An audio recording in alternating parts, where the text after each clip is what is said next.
decimated and led to the extinction of several.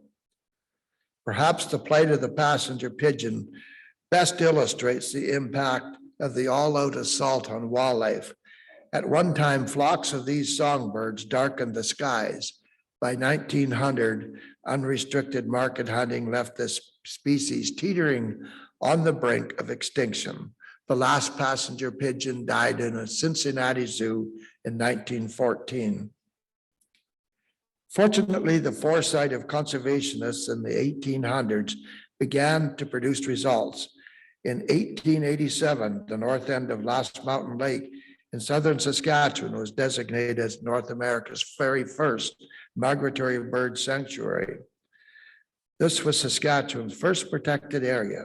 It remains today in a relatively natural state and continues to attract large numbers of migratory birds.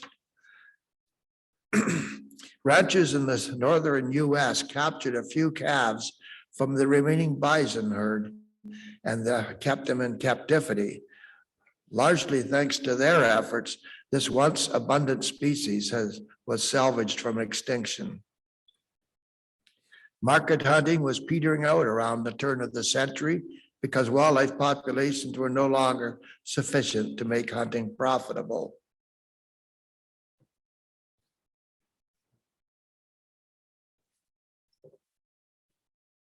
Three whooping cranes there.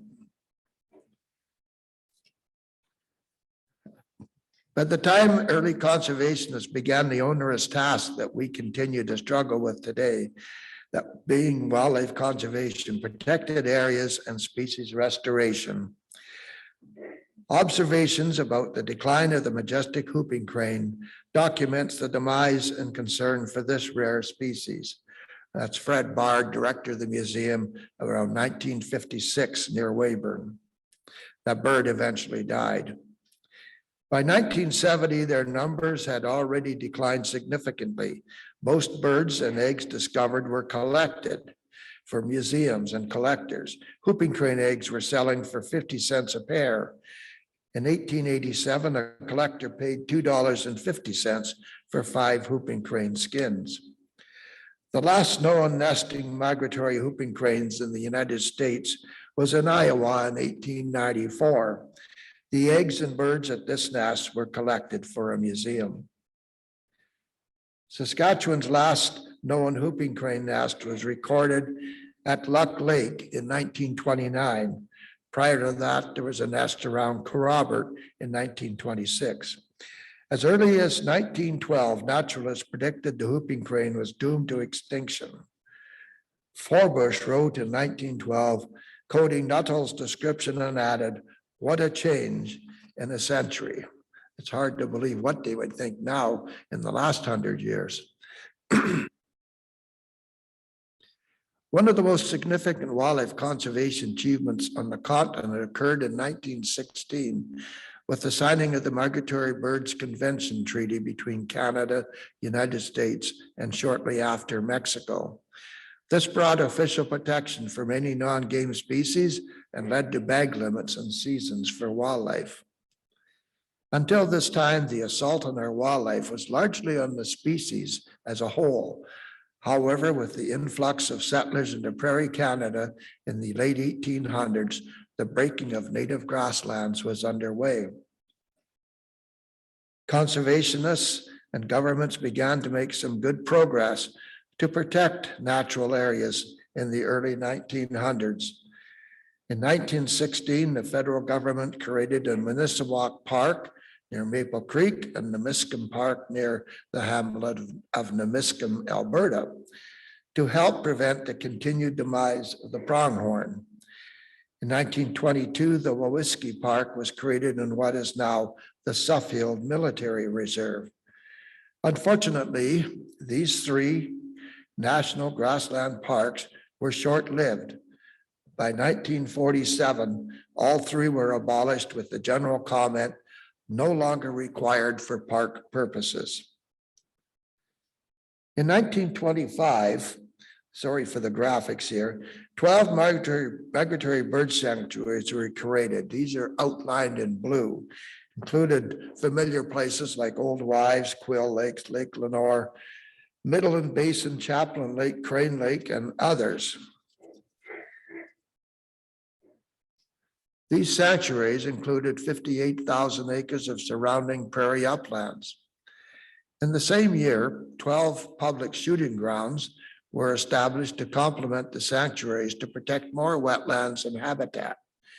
These areas are outlined in red and include major wetlands like Good Spirit, Willow Bunch, Lake of the Rivers, 12 Mile, Jackfish, Murray Lake, Muddy Lake, Goose, and Cypress Lakes. The 12 sanctuaries and 12 public shooting grounds reserve many of the large lakes in southern Saskatchewan for wildlife at this early date. Drought in the 1930s and agriculture demands following World War II resulted in all of the upland habitat being lost by 1956, except for the Last Mountain Lake sanctuary, and it still remains. In 1951, all of the public shooting grounds were abolished. Ironically, during the 80s and 90s, time, energy, and money was once again spent to secure some of these original sanctuaries. Unfortunately, much of the native landscape that once surrounded these wetlands was now gone. That's Ponus Lake, which was originally a sanctuary. It's been restored again as a sanctuary.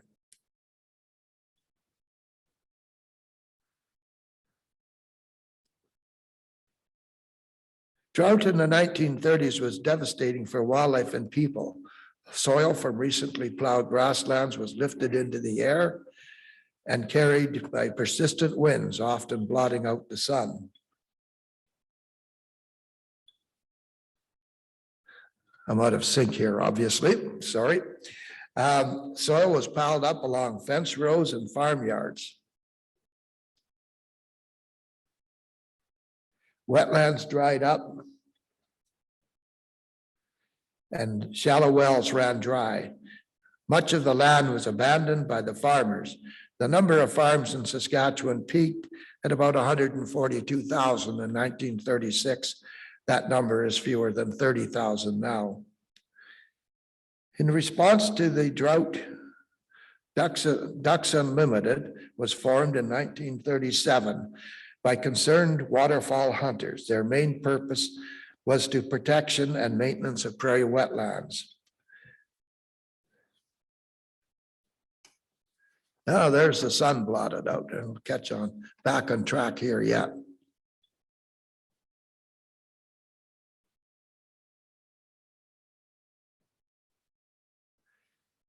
This was Fred Larman's homestead south of Mortlach, where he was raised.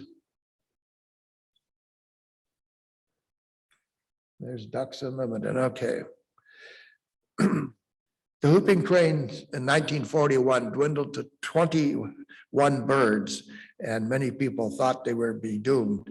But through decades and almost a century of conservation, we now have over 500 whooping cranes in the wild and in captivity.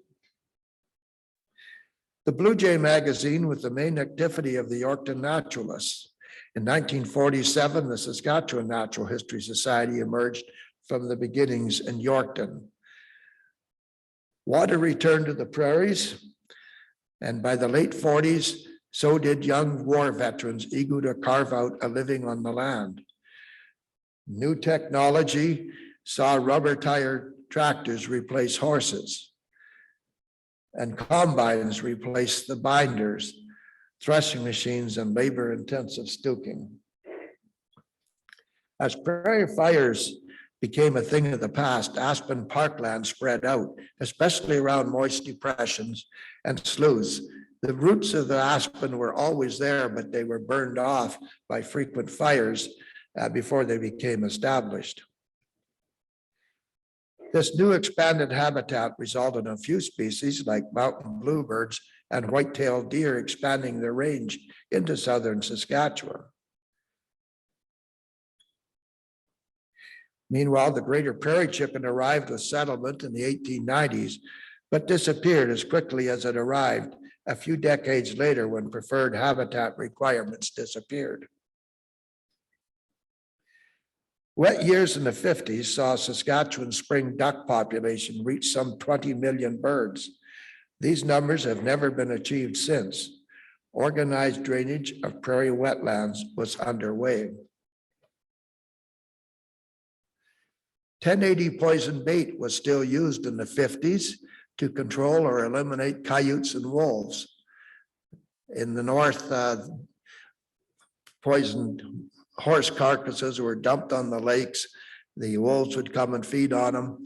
And Dale Jurdis, I don't believe he's here now, but his hypothesis is that the reason ravens never existed in southern Saskatchewan until a few decades ago was because they too were poisoned to the extent that there was no excess birds to populate the south part of the province.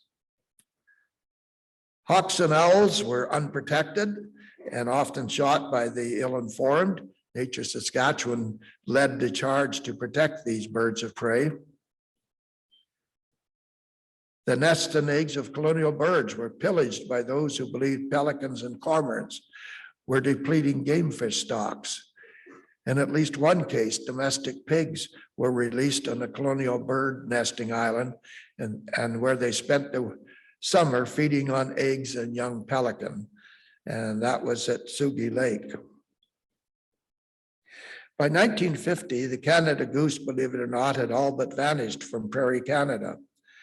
The late Ralph Stoup, a self-taught naturalist from Abernethy, captured a handful of crippled geese in the 1940s. He raised the birds in a small sanctuary called Sleepy Hollow. By 1953, he gave a pair of geese to the late Fred Bard, renowned naturalist and museum director in Regina. With the aid of brooding hens and some eggs collected from remote nests in the Cypress Hills, Bard started the Wascana Canada goose flock in the heart of Regina. The birds did well in captivity, and by 1956, some of Bard's birds were released into the Wascana Sanctuary. They remained year-round because the power plant kept open water and the birds were fed. In 1962, geese from Wascana were rounded up and released in Wur areas, the first being Valeport Marsh and at Momard. News of Bard's success with geese in Regina spread. And in the 60s and 70s, there was a huge demand for geese for reintroduction purposes. By the late 60s, over 100 pair of geese nested on protected islands in Wascana Marsh. Eggs were collected early in the incubation period and hatched in local city hatcheries. And one being at the corner of Albert and Dewdney, I believe it was called Prairie Hatchery. Health regulations would prohibit the putting of wild birds' eggs in domestic hatcheries. But these young goslings were shipped by air all over North America, including Quebec, Florida, New Mexico, and BC. Meanwhile, the local adults would renest and produce another crop of young. The Canada goose is a success story in wildlife management when we see so many other species declining in numbers. There will always be the critics who complain about goose droppings in urban parks and on golf courses. My response is we should have a hunting season on golfers. But the majority of people enjoy Canada geese and other wildlife species in our communities. And I'll get Gary to switch the tray if he has enough light to do so down there.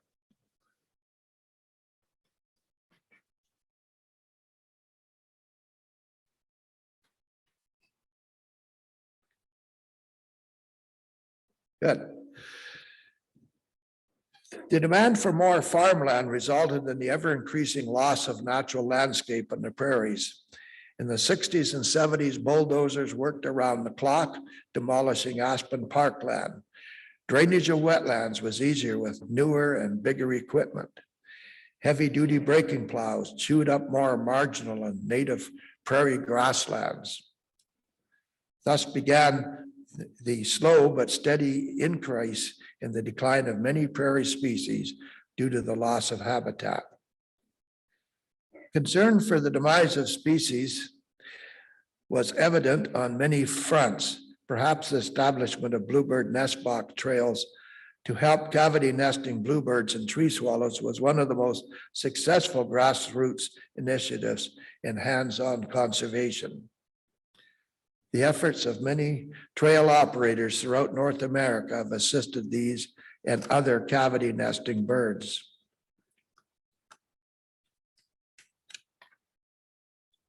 Through monitoring research and banding, bluebirds and tree swallows are among the most studied songbirds in North America. Most of the information has been collected by amateur ornithologists. The construction and maintenance of nest boxes provide a great opportunity for involving young people in outdoor and wildlife education. It soon became evident that it was not enough to just focus on and help individual species. The loss of habitat was so great that all of our native flora and fauna were being impacted. There was a clear need to protect remaining natural ecosystems. As an example, through nest boxes, we may increase the number of bluebirds, but through the loss of surrounding habitat, we see species like the western red lily and prairie long-tailed weasel disappear. And once the habitat is gone, the bluebird also disappears. In the 1970s, early 80s, I had 25 to 30 pair of bluebirds nesting on the farm. They started declining in the 1990s. In 2014, I had the last pair of bluebirds nesting. The habitat was still on the farm. The nest boxes were still there. The birds simply were not returning.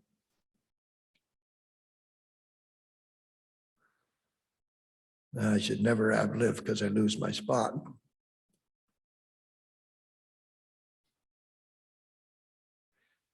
It soon became evident that that it was not enough to just focus and help individual species.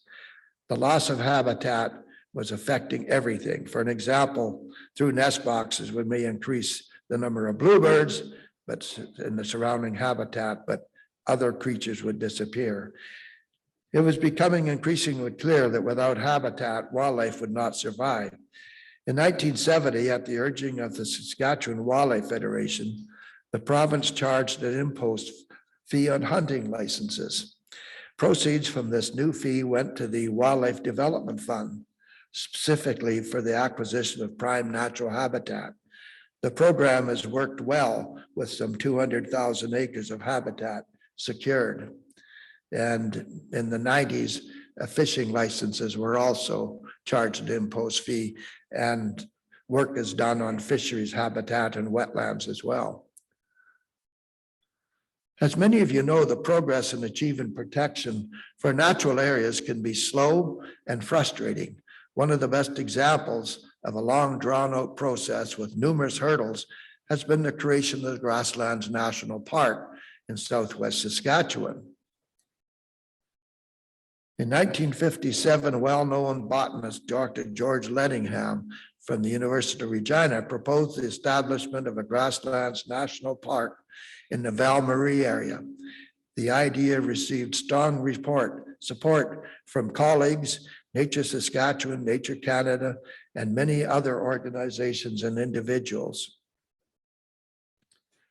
The land for the proposed park was 95% Crown land leased out to ranchers for grazing.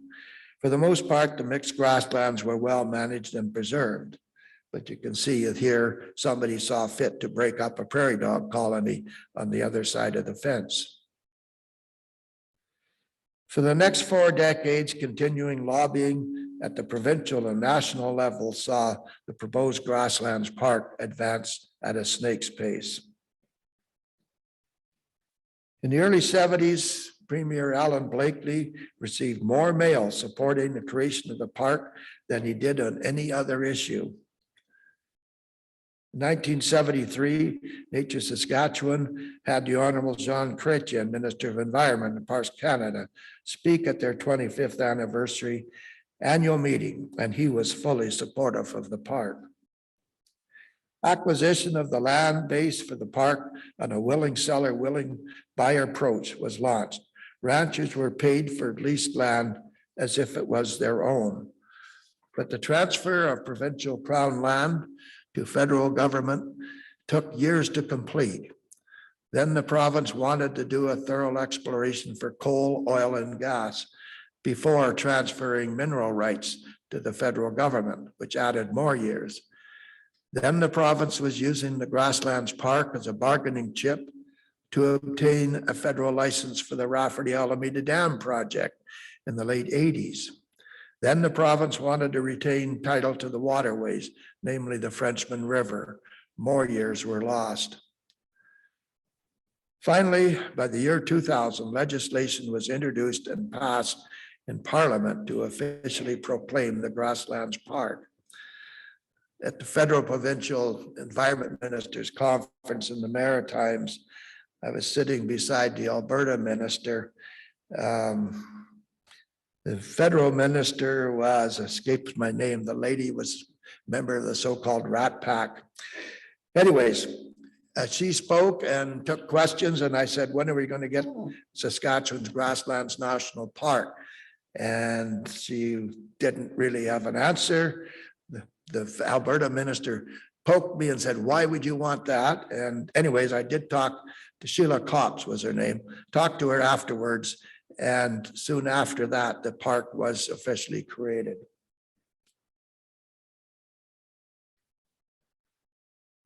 Finally, in the year 2000, legislation was introduced and passed in Parliament. George Lettingham lived well into his 90s, thank goodness. Otherwise, he would never have seen the creation of the Grasslands Park. We cannot afford to become complacent. We must be ever watchful and keep an eye on our achievements and special places we believe are secure. There are always those who would like to undo and develop natural areas that we assumed were safe. And I would like to relate an example. In 1981, I don't think Dale is here, is he? He's a good guy. Dale Jurdis observed a little article in the Leader Post indicating the NDP government was going to sell off millions of acres of Crown land. 10 years earlier, Alan Blakely stated in 1971, when he became premier, our crown jewels are not for sale, meaning our crown land is not for sale. Indeed, in that 10-year period, very little, if any, crown land was sold. The conservation community had become complacent, thinking that our crown lands were secured indefinitely. Jurdis called me as I was president of Nature Saskatchewan. Thus began a 15-year marathon to prevent the sale and destruction of crown land containing important natural areas. Letters, briefs, meetings, and politicians, political memberships, conventions, and resolutions finally resulted in the creation of the Wildlife Habitat Protection Act in '84. Excellent work by people like Dale Jurdis and Dennis Sherritt in government, consultation with landowners, and a persistent lobby by conservation community eventually saw 3.4 million acres of native habitat enrolled in the Wildlife Habitat Protection Act by 1995. These lands will not be sold, cleared, broken, or drained. Grazing and haying by lessees can continue. That is as long as a stroke of a pen does not undo what took years to achieve. This was another long process, at times emotional and bitter, but at the end of the day, science, facts, and concrete public support persevered, and credibility won the day. For now, our crown lands are secure. Sorry, they aren't, because when I wrote this, they were. But keep checking the newspaper for obscure little articles announcing the government has changed its policy. The 1980s was a decade of cooperation and partnership among conservation organizations. It began in 1980 when the government of the day told Ducks Unlimited that they would no longer be allowed to develop wetland projects unless they paid for crop damage. Ducks Unlimited came to the Nature Sask and the Wildlife Federation for support. Until this time, the three groups worked rather independently of each other. However, we joined forces and took on the government, with it, which eventually backed down. From this standoff, Saskatchewan launched the Heritage Marsh Program. Several major wetlands were secured, complete with lure crops and bait stations to deal with waterfall crop damage. Ironically, some of the heritage marshes included wetlands that were protected back in 1925 as migratory bird sanctuaries. As mentioned earlier, by 1956, these protected areas were abolished at the request of the Department of Agriculture. When the North American Waterfall Management Plan was launched a few years later, Saskatchewan was chosen as one of the first places to implement the program, largely because of our experience in conserving wetlands and because Saskatchewan is in the heart of the North American duck factory. The 70s and 80s saw a number of Saskatchewan Wildlife Federation volunteer landowner stewardship programs in place to secure habitat, including undeveloped road allowances, abandoned farmyards, and acres for wildlife. Despite the many new programs and initiatives launched in the 70s and 80s, habitat loss continued at an alarming rate. In the 5-year period from 1976 to 81, Saskatchewan lost just under 2 million acres of natural landscape. Broken down, the loss exceeded 1,000 acres a day or 44 acres an hour, day and night. The long-term effects of habitat loss were becoming more evident as once common prairie species, such as the loggerhead shrike, burrowing owl, sage grouse, piping plover were now on Canada's endangered species list.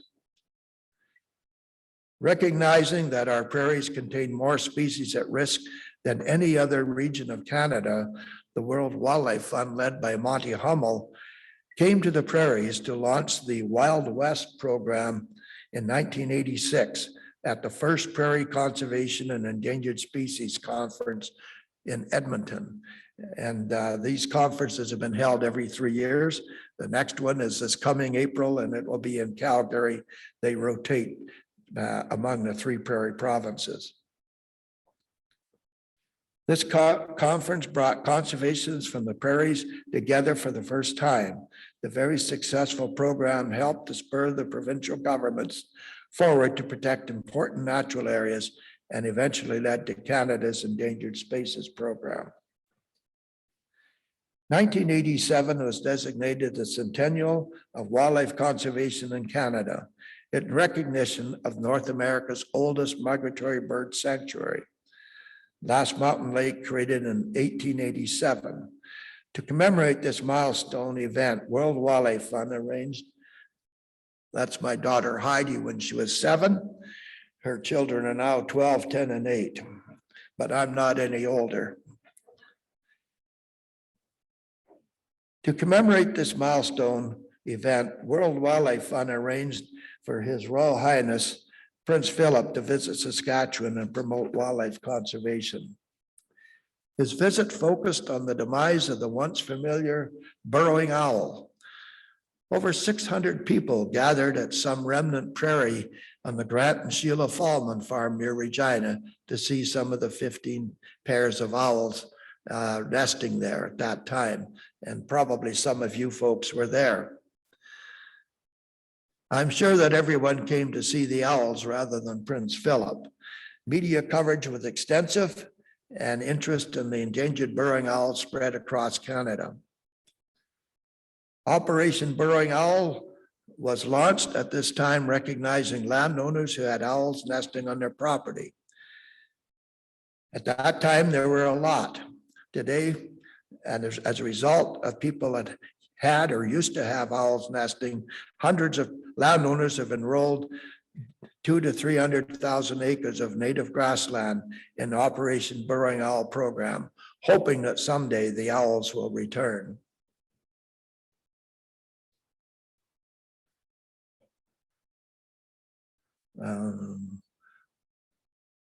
Yeah, next tray, Gary.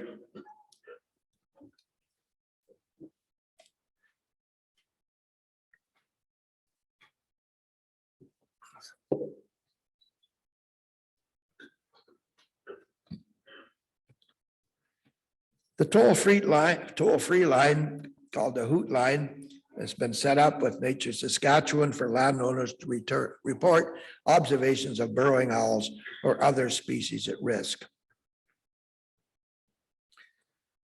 Researchers have studied and banded the owls. The Burrowing Owl Interpretive Center was established in Moose Jaw, the burrowing owl capital of Canada at that time, so named because more owls nested there than anywhere else in the country. Man-made nest boxes or releasing of captive owls, artificial feeding have all been conducted to assist the burrowing owl. But in spite of all the efforts to assist the owls in Saskatchewan and Alberta, the results are discouraging with a continual significant decline in the owl population. The last pair of owls nested at the Fallman Farm in '93, and no owls nested in Moose Jaw in 2002.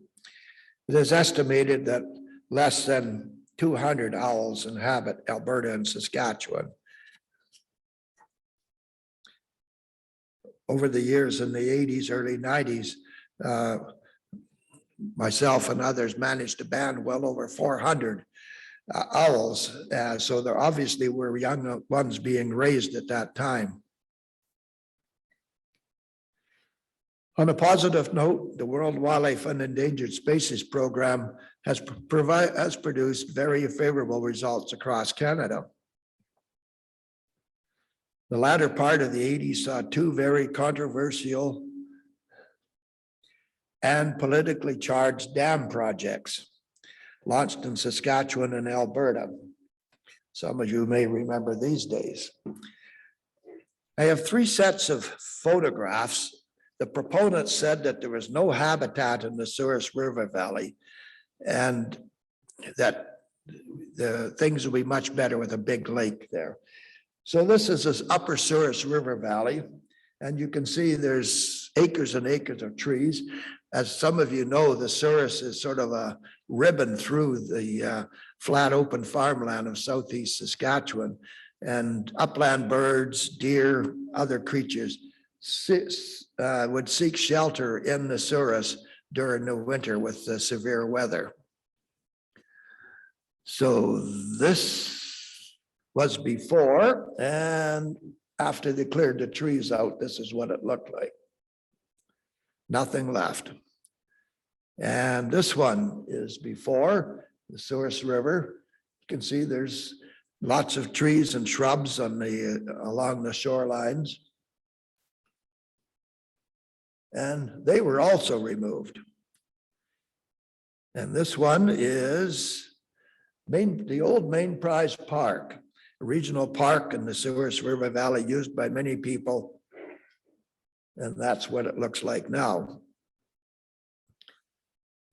Anyways, the Rafferty Alameda was a very contentious issue by proponents and opponents. And the province was invested in building these dams. And there was all kinds of bullying and death threats and surveillance and personal attacks. There were Senate hearings that we went to in Ottawa, numerous media interviews and debates, court battles. We, through the Canadian Wildlife Federation, we went to court 3 times to get the project stopped because of they did not follow procedures. We won all 3 court battles, but the province decided to just keep building and won by default. At the same time we were fighting the Rafferty Alameda Dam, Cliff Wallace and Martha Kostich and other friends of the Old Man River were fighting a similar battle in Alberta.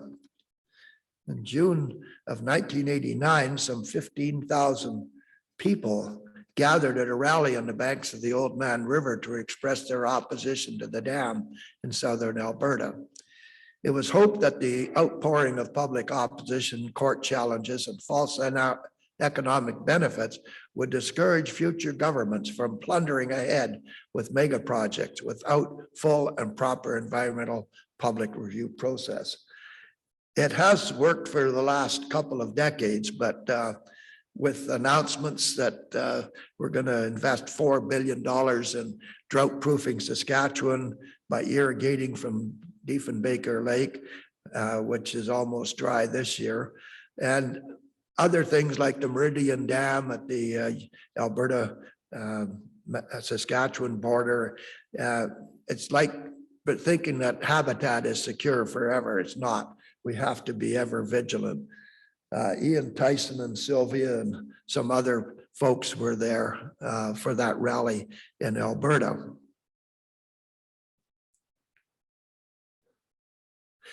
Gratifying to see that consideration for environment, social, economic values has recently taken precedent over political agendas. Development with respect to the proposed Meridian Dam and the South Saskatchewan River along the Alberta-Saskatchewan border is still very real. Incidentally, South Saskatchewan River gets 1% of its volume of water from Saskatchewan, the other 99% from Alberta or the mountains. We must not become complacent. A group of engineers, economists, and others have released a report showing how we can drought-proof Saskatchewan. They're proposing, that's the Rafferty Dam, some 18 new dams recommended on rivers in Saskatchewan, and extensive irrigation, intensive agriculture development are proposed. There was little or no reference to the impacts and values of ecosystems, groundwater, water conservation, municipal water supply, or the minor thing of costs. By 1990, it was a century after the creation of the Last Mountain Bird Sanctuary. It was time to take stock and complete an inventory of all landscapes in Saskatchewan that were afforded some form of protection.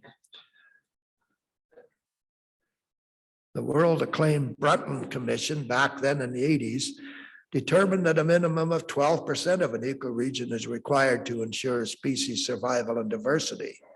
More recently, it's been 17%, and more recently yet, 30% of an ecosystem needs to be preserved. Well, sadly, we're out of luck in southern Saskatchewan because in many areas, only 6% remains. In 1990, roughly 5% or 4 million acres of the natural landscape in Saskatchewan had some form of official protection under the various designations of the IUCN. In Saskatchewan's commitment to achieve the goals set out by the Endangered Species Program, a lot of research and partnership agreements were worked on in the early 90s. All land that was recognized as having adequate protection, quote unquote, from development was listed and inventoried in the Comprehensive Representatives Area Network Program. The 1990s saw great strides made in adding important natural areas to the RAN program. This was only possible through cooperation and partnership agreements with a number of agencies and industry. The following are some example of the Gary, I'll go to the end of that slide presentation now on that tray. I want to make sure there's room for discussion and comments.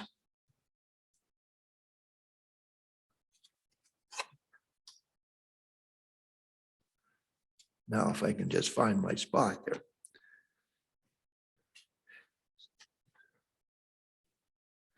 But time is not on our side. The average age of a farmer around 55 or 60, which it's been for years. It's expected that 70 million acres or 30% of the farmland will change hands in the next 15 years.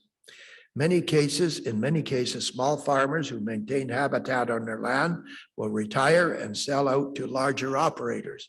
Invariably, the remaining natural features on these newly acquired lands is cleared, broken, drained, and brought into agriculture production.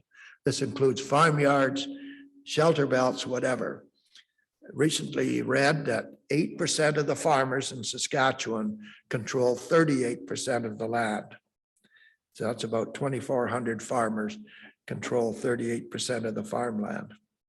Incidentally, in the state of Iowa, 15% of the farmland is owned by widows over 80. So I'm thinking of going down there. No, I am messed up here. With 85% of the land in southern Saskatchewan privately owned, conservation organizations could not begin to even consider purchasing enough habitat to make a difference.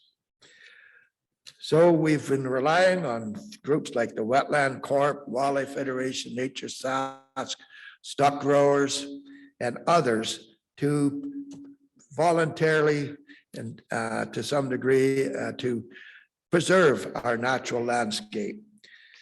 One of the tools out there which has not caught on greatly yet is conservation easements. If Gary has a farm with 50 acres of wetlands or aspen on it, he puts a conservation easement on it, gets a tax credit, and because he wants to see that 50 acres preserved. If he sells that land to me, I have to abide by the conditions of the easement. And it's a very good way to work with landowners who do have an appreciation of the landscape.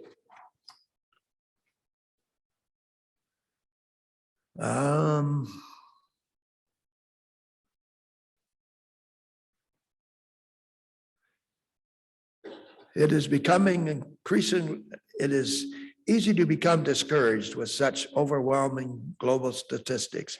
However, we must not give up our very worthwhile and successful work to conserve and promote our precious natural heritage, including young coots. Despite the many challenges and setbacks, there have been a number of conservation success stories in the whooping crane population that dwindled to 21 birds in 1941.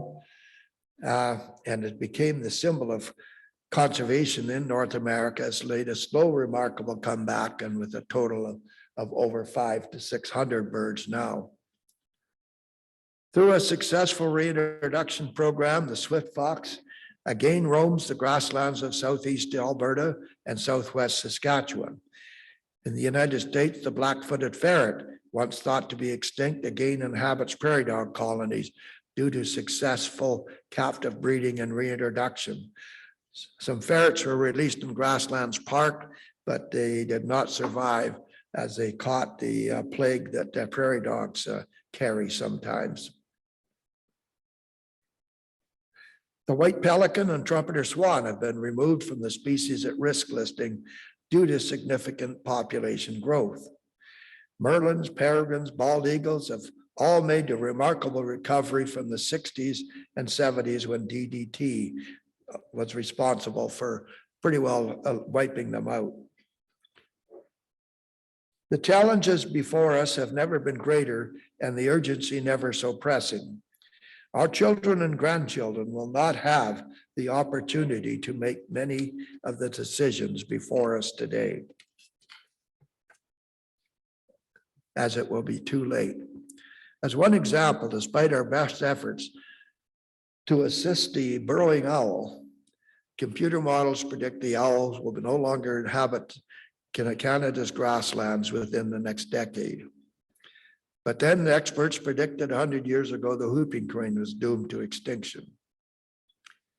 As we look to the future, I would like to identify 12 or so areas on which we should focus our attention and efforts. We need to secure as much natural landscape through whatever means available and through various programs and organizations, because once it's gone forever. Education of the public about wildlife and conservation are key and very important. School children in particular get lasting impressions from being outdoor and in conservation. There's a young guy here today that remembers me taking him out to Wascana Marsh about 30 or 40 years ago. Without public knowledge and support for our conservation efforts, our work will be more difficult. We have to foster a good working relationship with landowners. As mentioned earlier, 85% of the land in southern Saskatchewan is privately owned. Thus, the future of wildlife rests in the hands of landowners. We must continue to promote cooperation and partnerships with our agriculture organizations and individual landowners. Sustainable rangeland management is good for domestic livestock and wildlife. Number 4 is the science, research, and inventory. This is a parcel of land near Yorkton, 1957. It had a few wetlands on it. I think it's in the 1990s, the virtually were all gone. So science, research, and inventory, we need good science and knowledge to promote our conservation programs and goals. Stats, population trends, and inventories are vital if we are to convince governments, industry partners, and the public that our objectives are worthy. Young turkey vulture, all babies are cute. We must monitor and maintain existing protected areas. As cited several examples where we once thought areas were protected and then they were lost. And this continues to happen. We thought that the PFRA pastures would remain forever. They'd been around for 70 years. With a stroke of the pen, the federal government got out of the program, gave the land back to the province. The province didn't want it. The province unloaded the land onto the patrons to manage, and to their credit, they've done a fairly good job.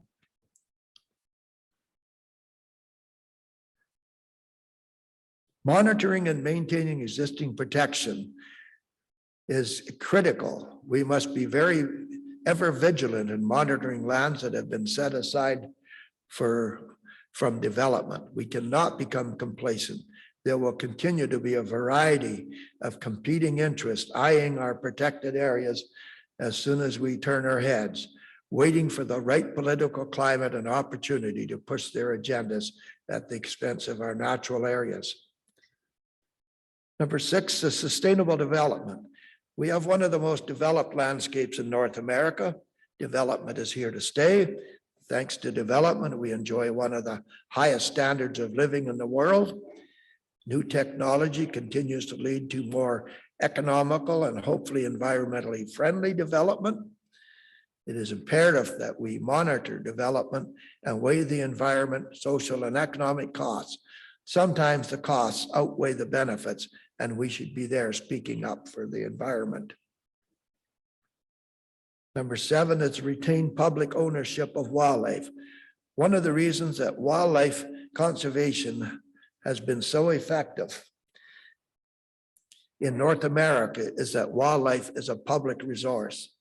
Everyone, rural and urban, young and old, have a vested interest in wildlife. We must strongly resist any attempt to privatize and commercialize wildlife. Unfortunately, game farming has opened the door to privatizing wildlife, paid hunting, and the buying and selling of wildlife. Exotic species and diseases. Next to habitat loss, invasive species are the greatest threat to our native flora and fauna.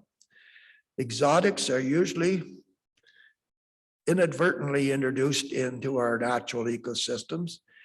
The aquaculture and game farming industry are notorious for introducing non-native species and diseases to wildlife populations, such as chronic wasting disease.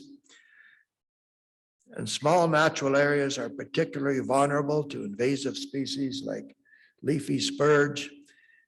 Every precaution should be taken to protect our pristine natural ecosystem from exotic species and introduced diseases.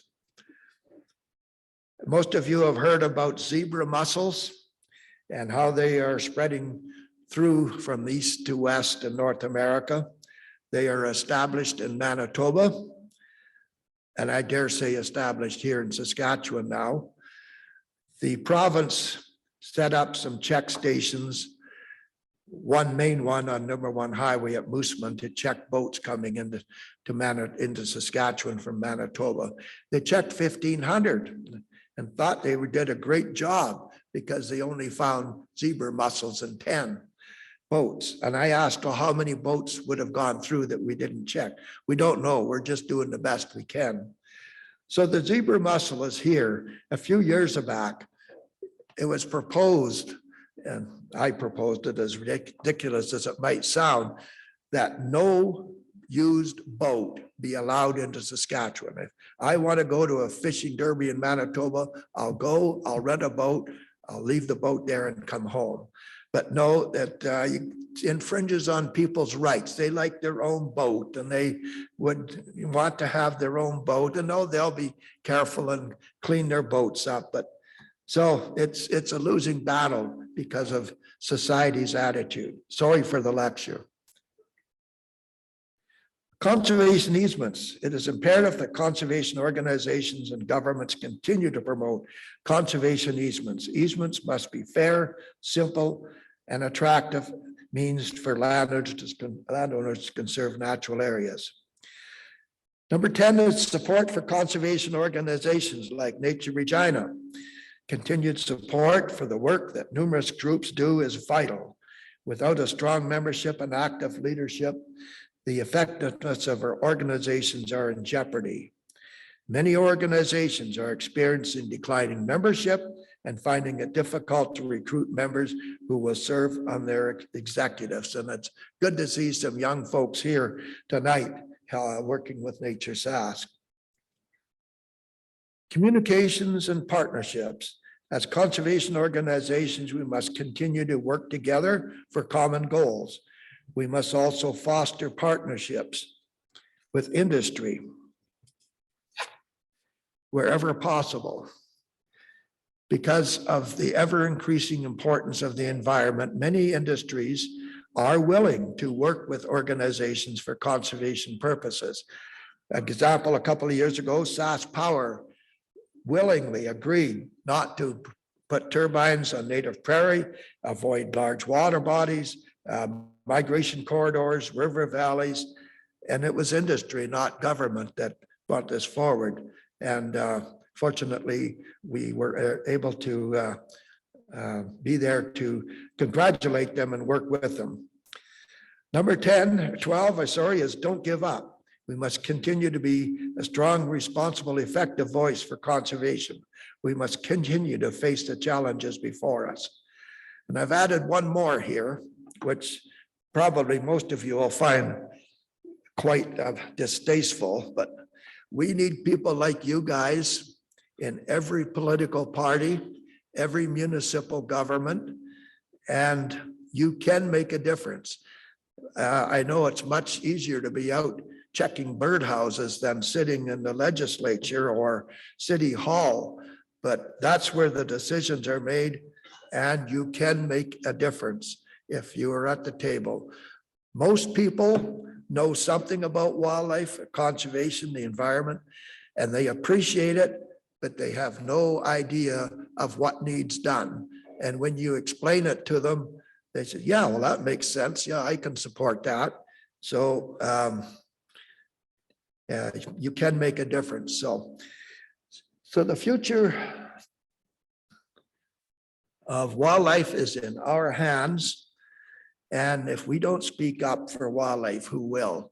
As Theodore Roosevelt said 100 years ago, the wildlife and its habitat cannot speak. So we must, and we will.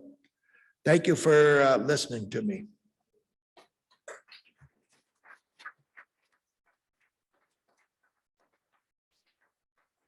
I have no idea how to turn the lights on.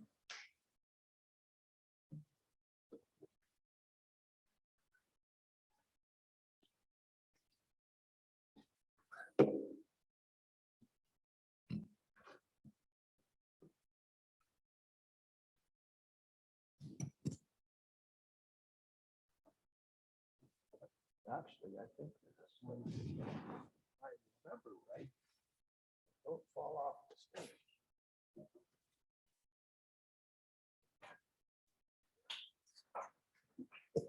Let there be light. It's amazing what you can remember for 55 years. Anyways, thank you for listening, everybody. And if there are any questions, advice, comments, everybody totally depressed? I don't know. The rest of my siblings are normal. I grew up on a farm. Believe it or not, I was very shy. And I would far sooner go out looking for birds or whatever than hanging out with teenagers or whatever. And I just got interested in it, and it grew from there. So.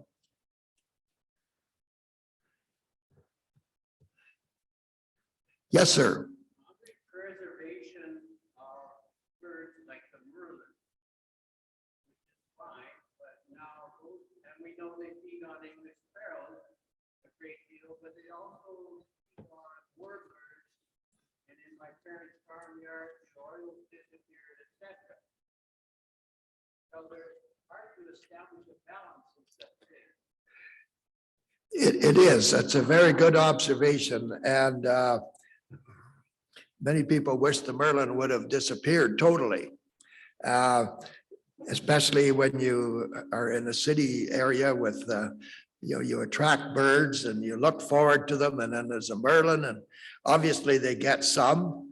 How many, I don't know. Obviously, if there's a shortage of food, they'll move on, but it is a challenge. And on the farm, you can shoot magpies and crows, but you can't get away with it in the city very well. But and I can't shoot merlins either. So.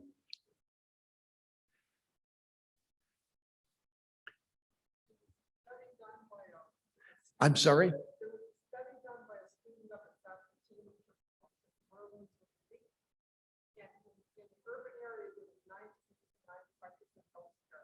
Was it? Okay. Yeah. Just mentioned that in a study in Saskatoon, documented in one particular case, at least, that 90-some% of the small birds killed by merlins were house sparrows, and that would certainly apply mostly in the winter.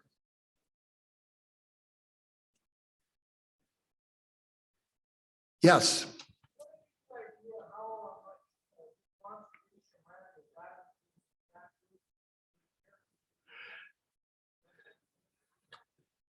How many acres of conservation land added to the province in a year?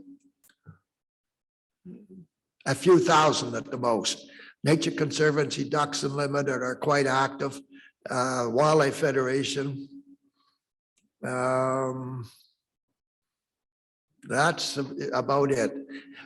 In the Wildlife Development Fund since 1970, we got over 200,000 acres.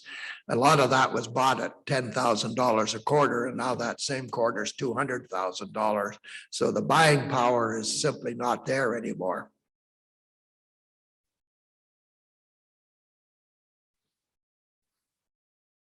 Any advice other than retire?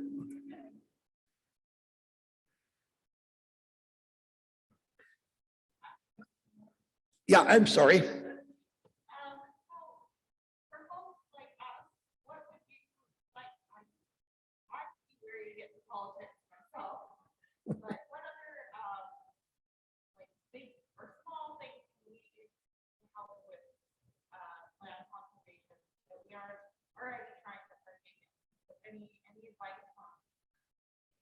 Well, one of the more important, and there's several things that can be done. Working with young people, introducing them to nature. There's a guy back here said that 50 years ago, I took him out on a hike in Wascana Park. Is that true? I'd never seen him before, but he doesn't look like he did 50 years ago anyways, but it's lasting. I still get people come up and say, you're Mr. Scott. And I said, well, yeah, I'm Lord. And well, when I was in grade 5, you came to my school. And so that is certainly one of the best things you can do. And I know Nature Regina, Nature Sask, and the museum are doing that, but make sure you continue to. When I went to schools in the 70s with the slide program similar to this, 3/4 of the kids said that they had relatives on the farm. And I went to a school that's probably 10 years ago, maybe 15. About 5% has said they had farm roots or a farm they'd go to visit.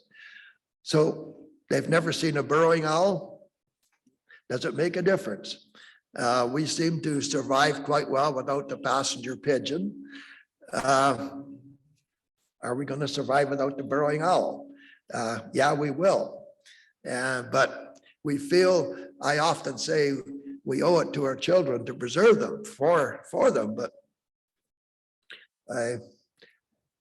I've resigned to the fact that we'll never preserve everything. We are going to continue to lose species. But so education, public education is key. And if you like people, even ones that don't like you, getting into public life it's worth it. I had never planned to do that. I got involved with the Rafferty Alameda Dam, which was kind of public. And the NDP and Linda Haverstock for the Liberals both asked me to run for them, and I just sloughed it off. And then when I realized they were serious, and I asked people like Dale Jerdis. He's not here, I guess, eh? Anyways, well, Dale, should I run or not? And Dale's advice was, if you don't, you'll never know what could have been. And that was certainly true. You don't always get your way, but if you have an interest, we don't need more lawyers in politics, but an interest in environment like you do, folks do. Most people do have a casual interest. They don't know a lot, but they will listen to you, and you can make a difference. The first week I got appointed as minister, one of the first bits of information I got, we're going to close 8 provincial parks, including Buffalo Pound, Echo, Rowan's Ravine, Kitepwa, Blackstrap, and so get ready to do it. Well, I told my deputy, well, I'm not going to be the minister that closes parks. And some of you know Don McCauley. He just passed away, and had Don come over, and I said, Don, what are we going to do? I will do the politicking if you give me a roadmap. And he said, well, give us 6 months and we'll figure out something. And in the politicking message, I said to allies, everybody doesn't like you, by the way. And I said to Dennis McKinnon, Lord Calvert, and others, so how do you close a park? Well, you put a chain across the driveway. Is that going to keep out thousands of people that know where the park is and want to go there? Well, no. And I said, well, there'll be fires, there'll be vandalism. And the thing is, we still own those parks and we're liable. So anyways, by various means, we were able to keep the parks open. So, but they thought it was just, yeah, we'll just close them. Anyways. So it's fun when you get in there, by the way. So if any of you need advice on how to get into politics, and that includes every party. So any other questions or comments or advice? I think somebody should run for mayor once in a while. Keep doing it, Jim. Get our profile out there.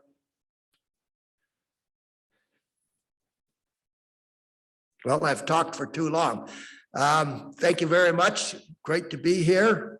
And as a bit of a fundraiser for conservation groups, Nature Regina has calendars available, and I make up some, and they cost me 10. I sell them for 20. I keep 10 and donate the other 10 to various conservation groups. They're at the back of the table. If you want a picture of Prince Philip, it might be one of your last ones. So thank you very much.